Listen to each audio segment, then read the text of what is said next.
सभी दोस्तों को नमस्कार। मैं अनिल चाणक्य नीति यूट्यूब चैनल पर आप सभी का स्वागत करता हूं। आज के सेशन में हम करेंगे स्पेशल हरियाणा जी के मोस्ट इंपोर्टेंट क्वेश्चन पार्ट 6, यानी हमारी जो हरियाणा जी की सीरीज चली हुई है लगातार, उसका पार्ट 6 आज के सेशन में पढ़ेंगे। तो प्लीज़ आज के सेशन को आप स्किप ना करें, पूरा देखिएगा।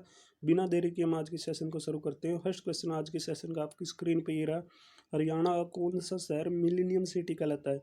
तो हरियाणा का कौन सा शहर मिलीनियम सिटी के नाम से जाना जाता है? गुड़गांव को मिलनियम सिटी कहा जाता है। तो मिलनियम सिटी गुड़गांव कहलाता है, जिसका वर्तमान में नाम है गुरुग्राम। तो आप हरियाणा के जिलों के उपनाम एक बार अच्छी तरीके से याद कीजिएगा, एग्जाम की दृष्टि से वेरी वेरी मोस्ट इंपॉर्टेंट है। नेक्स्ट क्वेश्चन पढ़ेंगे। नेक्स्ट क्वेश्चन क्या है? हिंदुस्तान मशीन टूल्स यानी HMT कहाँ पर था? तो हिंदुस्तान मशीन टूल्स HMT कहाँ पर था? अम्बाला के अंदर। अम्बाला के अंदर HMT था, लेकिन वर्तमान में एट प्रेजेंट पिंजौर जो पंचकुला जिले के अंदर है, वहाँ पर हिंदुस्तान मशीन टूल्स बनाया गया है। नेक्स्ट पढ़ेंगे। देश की पहली CNG ट्रेन कहाँ से चली थी? देश की पहली CNG ट्रेन कहाँ से चली थी? देश की पहली CNG ट्रेन की शुरुआत कहाँ से हुई थी? रेवाड़ी से। ये भी बेसिक क्वेश्चन आपको देखने में लगे हैं, लेकिन ये कई बार एग्जामों में पूछे जा चुके हैं और आगामी एग्जामों में के लिए भी वेरी वेरी मोस्ट इंपॉर्टेंट है। तो आज का जो सेशन है आपको स्किप नहीं करना, पूरा देखना है। और हमारी लेटेस्ट वीडियो पाने के लिए चैनल को सब्सक्राइब जरूर कीजिएगा। नेक्स्ट क्वेश्चन पढ़ेंगे। नेक्स्ट क्वेश्चन है, हरियाणा में पंच चुनाव लड़ने के लिए खर्च सीमा कितनी है? हरियाणा में एक पंच यानी मेंबर का चुनाव लड़ने के लिए एक उम्मीदवार यानी व्यक्ति के लिए कितनी खर्च सीमा बनाई गई है? 10,000 रुपये। 10,000 रुपये एक व्यक्ति के लिए, एक उम्मीदवार के लिए खर्च सीमा बनाई गई है। लेकिन ये एक सरकारी कागजों में है कि 10,000 रुपये एक पंच जो अपना चुनाव लड़ने के लिए खर्च कर सकता है। लेकिन आपको सच्चाई मालूम है, एक पंच जो अपना चुनाव लड़ता है वो अपना चुनाव जीतने के लिए कितना खर्च करता है? ये सच आप सभी को मालूम है। एक सरकारी कागजों के अनुसार 10,000 रुपये वो अपना पंच चुनाव लड़ने के लिए खर्च कर सकता है। नेक्स्ट पढ़ेंगे। नेक्स्ट क्वेश्चन आपकी स्क्रीन पे रहा। हीरो मोटो कोरप।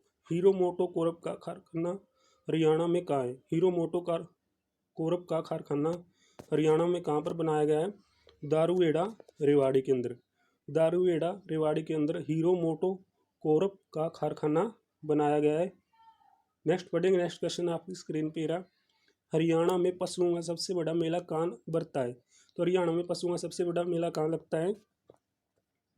झज्जर जिले के जाजगढ़ में। झज्जर जिले के जाजगढ़ में हरियाणा का सबसे बड़ा पशुओं का मेला लगता है, बरता है।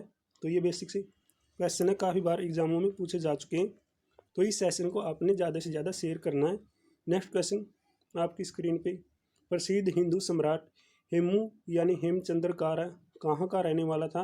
तो प्रसिद्ध हिंदू सम्राट हेमचंद्र या हेमू कहाँ का रहने वाला था? रेवाड़ी का। ये भी काफ़ी बार एग्जामों में पूछा गया है कि प्रसिद्ध हिंदू सम्राट हेमू कहाँ का था? रेवाड़ी का था। नेक्स्ट क्वेश्चन आपकी स्क्रीन पे, पंजाब और हरियाणा उच्च न्यायालय जो पहले लाहौर उच्च न्यायालय कहलाता था, वो उसकी स्थापना कहाँ पर हुई थी? उसकी स्थापना की गई थी 1919 में लाहौर के अंदर। पंजाब और हरियाणा उच्च न्यायालय पहले लाहौर उच्च न्यायालय कहलाता था, उसकी स्थापना 1919 में। कई बार एग्जाम में रिपीटेड क्वेश्चन है। तो नेक्स्ट पढ़ेंगे। नेक्स्ट क्वेश्चन आपकी स्क्रीन पे, बड़खल झील किस जिले में स्थित है? तो बड़खल झील कहाँ पर बनाई गई है? फरीदाबाद के अंदर बड़खल झील का निर्माण किया गया है। नेक्स्ट क्वेश्चन पढ़ते हैं। नेक्स्ट क्वेश्चन आपकी स्क्रीन पे, हरियाणा कौन सा जिला कागज और फ्लाईवुड उद्योग के लिए प्रसिद्ध है? तो यमुनानगर फेमस रहेगा कागज और फ्लाईवुड के उद्योग के लिए। नेक्स्ट पढ़ते हैं। नेक्स्ट क्वेश्चन, ऐतिहासिक स्मारक राय मुकुंद दास का छत्ता या बीरबल का छत्ता कहाँ है? तो बीरबल का छत्ता कहाँ है? नारनौल में। ये सभी को मालूम है। राय मुकुंद दास यानी बीरबल का छत्ता कहाँ पर है? नारनौल महेंद्रगढ़ के अंदर। नेक्स्ट पढ़ते हैं। नेक्स्ट क्वेश्चन आपकी स्क्रीन पे, प्रसिद्ध कवि सूरदास का जन्म स्थान कहाँ है? प्रसिद्ध कवि सूरदास का जन्म कहाँ पर हुआ था? सी गांव फरीदाबाद के अंदर प्रसिद्ध कवि सूरदास का जन्म हुआ था। नेक्स्ट क्वेश्चन पढ़ते हैं। नेक्स्ट क्वेश्चन, सम्राट अशोक का टोपरा स्तंभ मूल रूप से हरियाणा के किस स्थान पर है? किस स्थान पर था? अम्बाला के अंदर, हरियाणा के अंदर अशोक का टोपरा स्तंभ था। लेकिन एट प्रेजेंट कहाँ पर है? दिल्ली के अंदर। तो सम्राट अशोक का टोपरा स्तंभ एट प्रेजेंट दिल्ली में, लेकिन पहले हरियाणा के अंदर किस स्थान पर था? तो अम्बाला जिले के अंदर पहले था। नेक्स्ट पढ़ेंगे। नेक्स्ट क्वेश्चन आपकी स्क्रीन पे, हरियाणा विद्यालय शिक्षा बोर्ड की स्थापना किस वर्ष की गई थी? हरियाणा विद्यालय शिक्षा बोर्ड की स्थापना कब की गई? 1969 में भिवानी के अंदर हरियाणा विद्यालय शिक्षा बोर्ड की स्थापना की गई थी। नेक्स्ट क्वेश्चन, हरियाणा का क्षेत्रफल देश के संपूर्ण क्षेत्रफल का कितना है? तो हरियाणा का क्षेत्रफल है जो वो देश के संपूर्ण क्षेत्रफल का कितना है? 1.3%। 1.3% हरियाणा क्षेत्रफल देश के संपूर्ण क्षेत्रफल का हिस्सा है। नेक्स्ट पढ़ेंगे, आकाशवाणी रोहतक की स्थापना किस वर्ष हुई है? तो आकाशवाणी रोहतक की स्थापना किस वर्ष की गई थी? 1976 में। एग्जाम में कई बार पूछते हैं आकाशवाणी कहाँ पर है, तो रोहतक जिले के अंदर है, लेकिन इसका निर्माण भी यानी इसकी स्थापना कब की गई? 1976 में इसकी स्थापना की गई है। तो 1976 में रोहतक में आकाशवाणी की स्थापना की गई है। ये बेसिक क्वेश्चन है, काफ़ी बार एग्जाम में रिपीटेड क्वेश्चन। नेक्स्ट क्वेश्चन पढ़ेंगे। नेक्स्ट क्वेश्चन आपकी स्क्रीन पे, अथीन कुंड बिराज हरियाणा के किस जिले में है? काफ़ी बार पूछा जा चुका है। यमुनानगर में अथीन कुंड बिराज बनाया गया है। किस नदी पर बनाया गया है? यमुना नदी पर। यमुना नदी पर, यमुनानगर यमुना नदी पर, शुरू में यमुना आया है तो यमुना नदी पर ही अथीन कुंड बिराज बनाया गया है। ये आप ऐसे याद कर सकते हैं। नेक्स्ट क्वेश्चन है, हरियाणा में मारुति कारें कहाँ बनती है? तो हरियाणा के अंदर मारुति कारों का निर्माण कहाँ पर होता है? गुड़गांव यानी गुरुग्राम के अंदर हरियाणा में मारुति कारें बनाई जाती है।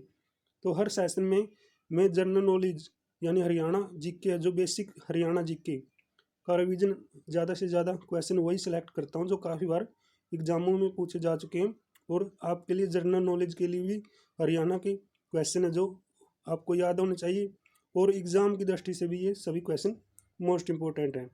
नेक्स्ट पढ़ेंगे। नेक्स्ट क्वेश्चन, महाभारत काल में हरियाणा किस नाम से जाना जाता है? तो महाभारत काल में हरियाणा को किस नाम से जाना जाता था? बहुदैन्य प्रदेश यानी अत्यधिक समृद्ध भूमि को कहा जाता था। हरियाणा का जो महाभारत काल था उसके अंदर महाभारत काल में हरियाणा को अत्यधिक समृद्ध भूमि यानी बहुदैन्य प्रदेश के नाम से जाना गया है। तो नेक्स्ट पढ़ेंगे। नेक्स्ट क्वेश्चन आपकी स्क्रीन पे, हरियाणा में सबसे अधिक साक्षरता वाला जिला कौन सा है? गुड़गांव। सबसे अधिक साक्षरता यानी सबसे ज़्यादा पढ़े लिखे लोग कहाँ पर है? गुड़गांव यानी गुरुग्राम के अंदर सबसे अधिक साक्षरता दर आएगी। तो नेक्स्ट क्वेश्चन आज का हमारा अंतिम क्वेश्चन है, इसका जवाब आप सभी कमेंट बॉक्स में ज़रूर देंगे। अगर आपको नहीं मालूम है तो मैं अगले सेशन में इसका जवाब दूंगा। हरियाणा केसरी कौन कहलाता है?